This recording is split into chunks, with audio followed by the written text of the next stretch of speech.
Hey, all, welcome to my channel. Um,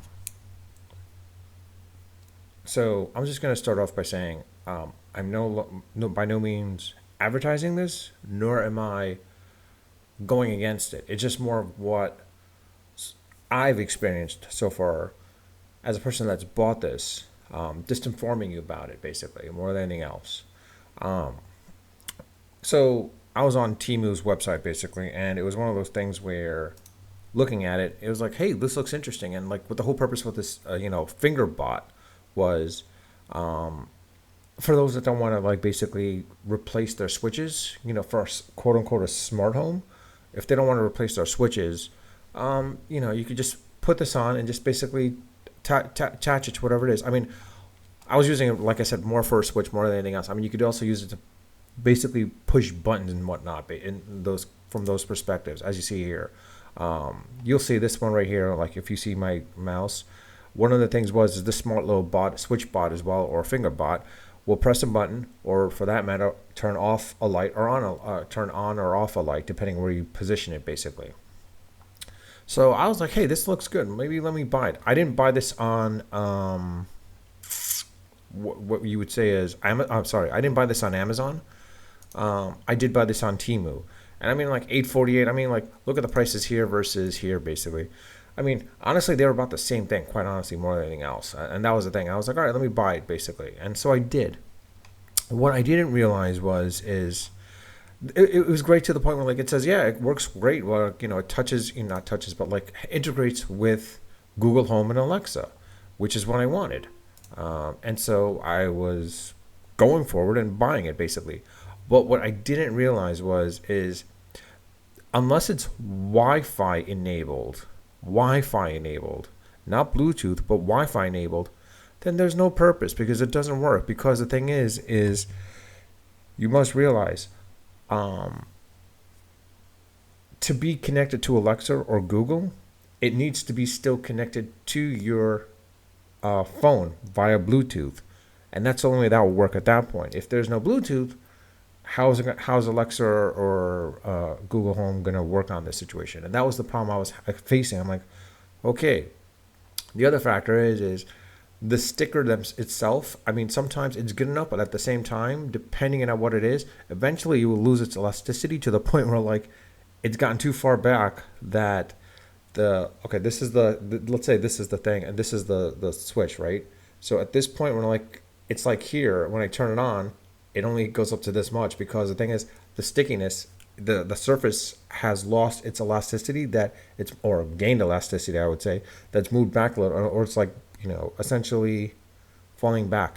I would love to get it now, but I basically threw it out, quite honestly, because it was like I was so annoyed with it.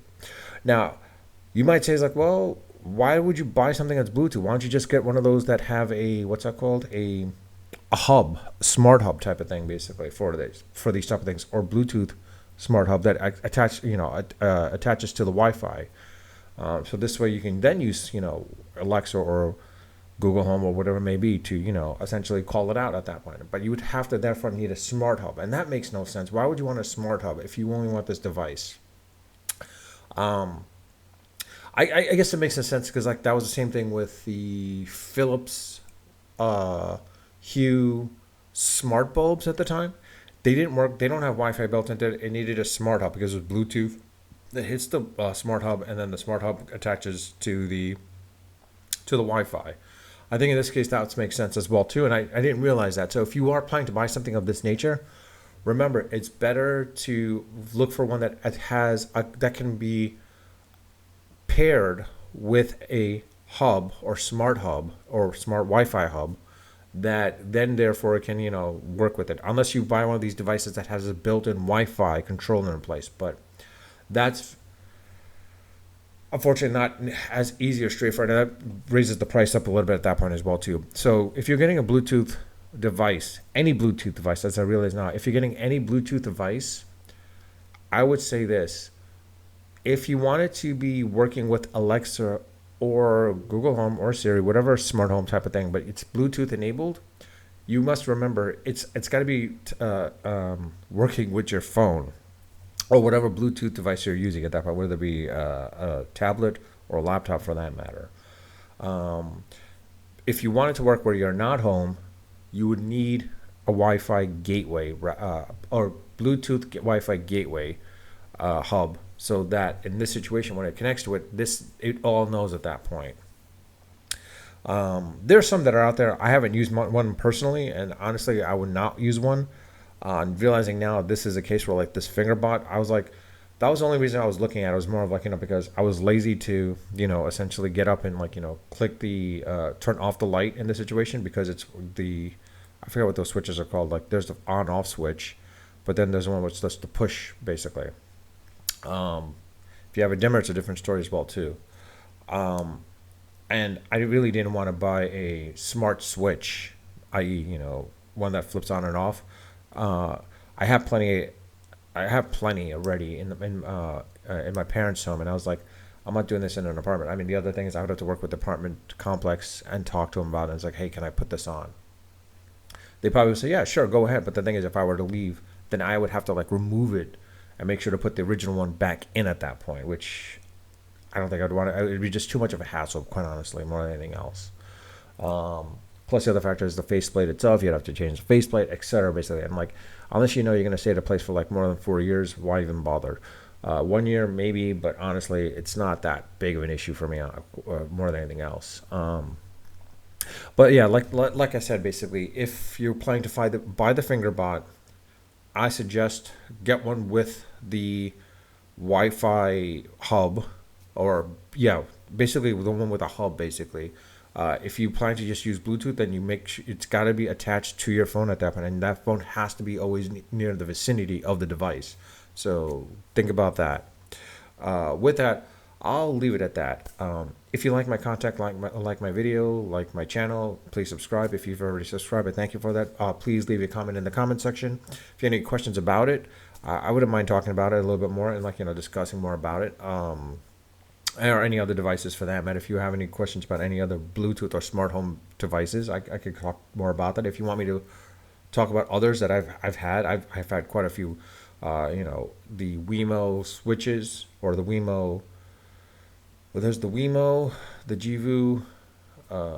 Givo, sorry, Power Strip. There's quite a large number of them that I've used, quite honestly. I even had an Ecobee as well as a Nest. The Nest, now the new Nest shit, I think has Google Home incorporated into it.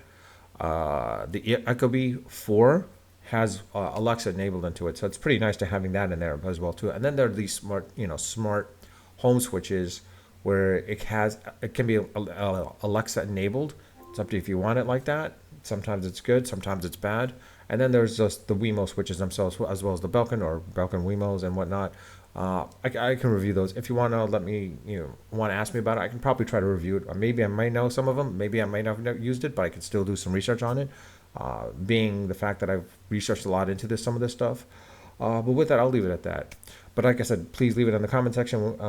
Any of your comments, I do read my comments, and I do respond to them when they warrant a response. But also, when I do get notified of the comments themselves as well too. I don't always get notified, unfortunately. I don't know why YouTube stopped notifying me through the phone app, and quite honestly, through the emails. I don't really look at this email address as often. So, but anyways, with that, I'll leave it at that. Unfiltered, unedited, and of course, unrehearsed. Until next time.